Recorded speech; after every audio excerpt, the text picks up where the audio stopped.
ABD'li senatörler Çin'e geri gönderilmek istenen Uygur Türklerinin göçmenlik başvurularını hızlandıracak karar tasarısını senatoya sundu.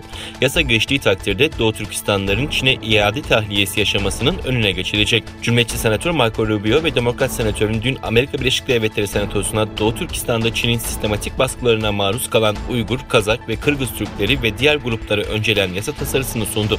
Senatörler Doğu Türkistanlı mültecilere öncelik statüsü verecek olan Uygur İnsan Haklarını Koruma Yasasını hayata geçirmek için çaba sarf ediyor. Bu kapsamda üçüncü taraf ülkelerin geri gönderme merkezlerinde Doğu Türkistanlıları Çin'e iade etmesinin önüne geçilecek.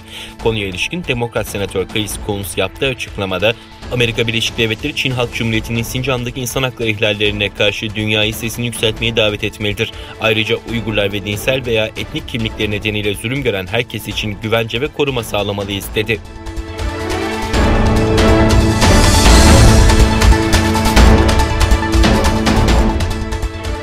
13 Nisan Salı günü İstanbul'da bir otelin konferans salonunda yalanın gölgesinde soykırım konulu basın toplantısı düzenlendi. Toplantı dünya kamuoyunu Çin'in Uygurlara yönelik soykırımına sessiz kalmamaya çağırdı. Çinli yetkililer 2 Nisan 2021'de Çin'in Doğu Türkistan'daki soykırım davranışını haklı çıkarmayı ve Doğu Türkistanlıları terörist olarak göstermeyi amaçlayan Gölgedeki Savaş başlıklı bir belgesel yayınladı. Konferans Çin'in filmde yaptığı iddiaları ve uydurmaları delillerle yalanladı. Toplantı Uluslararası Doğu Türkistan STK'lar Birliği ve Doğu Türkistan İnsan Hakları İzleme Derneği tarafından ortaklaşa düzenlendi. Toplantıya İslam Dünyası Sivil Toplum Kuruluşları Birliği, Uluslararası Mültecileri Koruma Derneği ve Doğu Türkistan Vakfı da dahil olmak üzere onlarca STK'dan yetkililer ve temsilciler katıldı.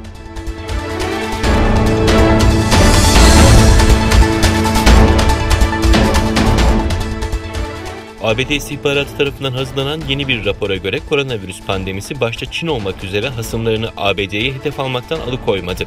Ulusal İstihbarat Başkanlığı Dairesi'nin 27 sayfalık raporu ABD'li üst düzey istihbarat yetkililerinin kongrede ABD'nin önümüzdeki yıl karşı karşıya kalacağı en büyük tehditler hakkında ifade verdiği oturumdan bir gün önce geldi.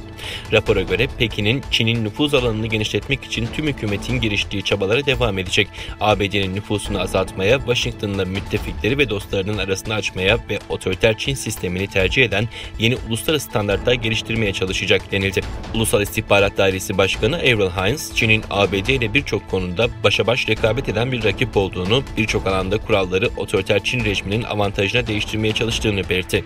Haines oturumdaki açılış konuşmasında ayrıca Rusya'nın ABD'nin nüfuzuna gölge düşürme çabaları, İran'ın Orta Doğu'yu istikrarsızlaştırması, küresel terör ve Kuzey Kore'nin Washington ve müttefiklerinin arasını açma çabalarına da dikkat çekti.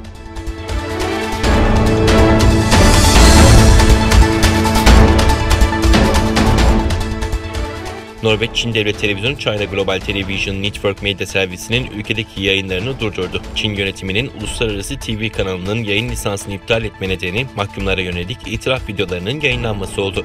Dün alınan kararla benzer bir şekilde İsveç'te de Çin'in propaganda kuruluşu Çin Global Televizyon Ağı ve 4. kanalı ülkede yasaklanmıştı. Norveç'in yayın lisansını iptal etme kararının sebebi olan görüntüler dünya kamuoyunda yoğun tepkiler neden oldu. Çin'in resmi propaganda kanalları Çin Global Televizyon Ağı ve Çin Global Televizyon'un 4. kanalı yayınladığı programlara ilişkin mağdurlar tarafından geçen hafta bir açık mektup yayınlandı.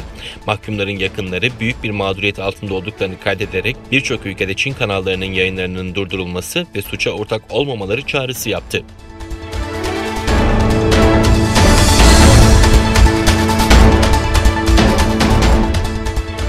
İngiltere Dışişleri Bakanı Dominic Raab, Afganistan'da görev yapan İngiliz askerlerinin ülkeden düzenli olarak ayrılmasını destekleyeceklerini bildirdi. Twitter hesabından yaptığı paylaşımda Raab, ülkesinin daha barışçıl bir geleceğe sahip istikrarlı Afganistan'ı desteklemek için NATO ve Afganistan halkının yanında olduğunu belirtti. Raab, Afganistan'daki İngiliz askeri birliklerinin ülkeden düzenli olarak ayrılmasını destekleyeceklerini kaydetti.